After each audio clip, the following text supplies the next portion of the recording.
This is a San Francisco Bay Area real estate market update that's just gonna have some of my commentary. If you've seen the other two videos that we put together every month, which is we review the data for San Francisco and we review the data for San Mateo County. After reviewing the data, then I like to do a little bit of commentary like this to just kind of give you the perspective from a realtor who has boots on the ground, who's closing deals, who's working with buyers, who's working with sellers, who's talking to other agents in different areas, to get a feel of what's happening in the market and give you information that you can't really find most other places aside from this kind of insider info. Because inventory is so low, we are still seeing a lot of activity at really hot listings. And I'll give you an example. We have a listing for sale right now, 575 Roosevelt in San Francisco, and we had a ton of traffic through the open houses. We had at least 100 groups through each day during the open house. Now, granted, it is a fairly busy area, a central area where a lot of people are driving by and walking by. So you do get a lot of people who are just maybe neighbors or just walking by and just have seen this house for a long time and wanted to check it out. But we are also getting a lot of buyers, and especially I'm really getting the feeling that there are a lot of first-time home buyers and a lot of people who are just getting into the market and getting excited to buy their first home. So contrary to I think what we're seeing in the news about the state of the real estate market, I believe that we are definitely seeing a really uptick in activity, especially buyer activity. Inventory is still down, so the number of homes for sale are still down. And it feels very low. It feels like there's not that many homes available for sale. And so we are seeing this increase in demand, in my opinion, from where I'm seeing it.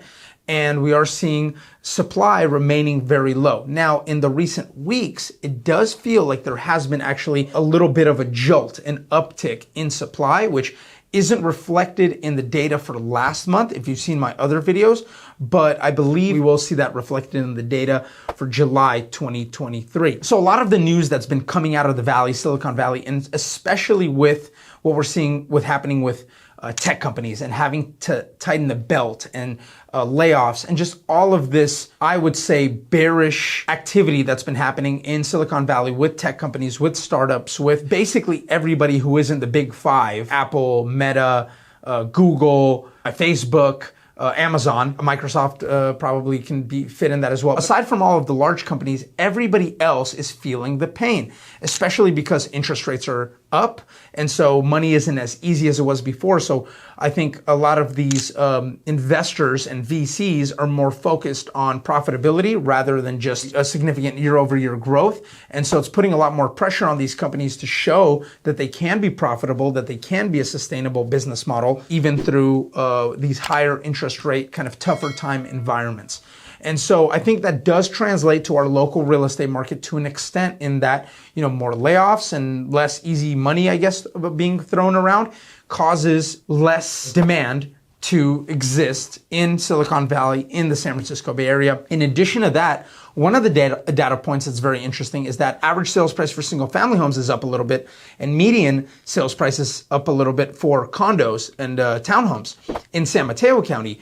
Whereas in San Francisco, all across the board, prices are down 10 to 15% year over year. I think it does have something to do with the perceived. It could be real, it could be perceived, it could be exaggerated, depending on who you talk to in San Francisco, but amount of crime and homelessness and all of the issues related to San Francisco and all of those things that you've probably been seeing on the news and you can't help but escape all over the internet, basically. I don't know how much of that has an effect, but I'm sure it's not zero. I'm sure that does have some sort of effect, and that is causing San Francisco's prices to lag significantly below that of San Mateo County. I don't have the data for Alameda County, Santa Clara County, or Contra Costa County, or Marin County for that matter. If I had to guess, that the San Francisco is likely underperforming all of those counties, with the exception of potentially Alameda County, because you are seeing like Oakland and maybe Berkeley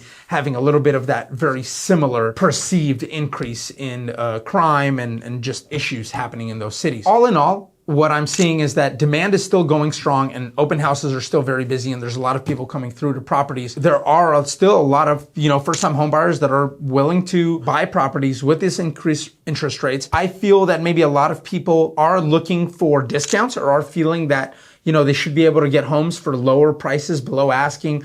They look at homes that have been sitting on the market longer, and they are looking to submit lowball offers more often than I think buyers have in these past 5 to 10 years. All in all, I would still say that demand is still pretty strong. Supply is unfortunately very, very low. What unfortunately causes sellers' prices to go down is if we did have a fairly substantial increase in inventory. I don't know what's going to drive that increase because we're still very far out from getting things built, and what is going to be built is not a ton of single family homes. A lot of it is condos. We'll have to see what happens. So I hope you enjoyed this video, and if you did, or if you have more questions, or if you want to talk about your home buying or selling journey, please don't hesitate to reach out to us. You can, of course, find all of our contact information wherever you're watching this video, and reach out, and I'm happy to help you, or somebody from my team will be happy to help you. Again, thanks so much.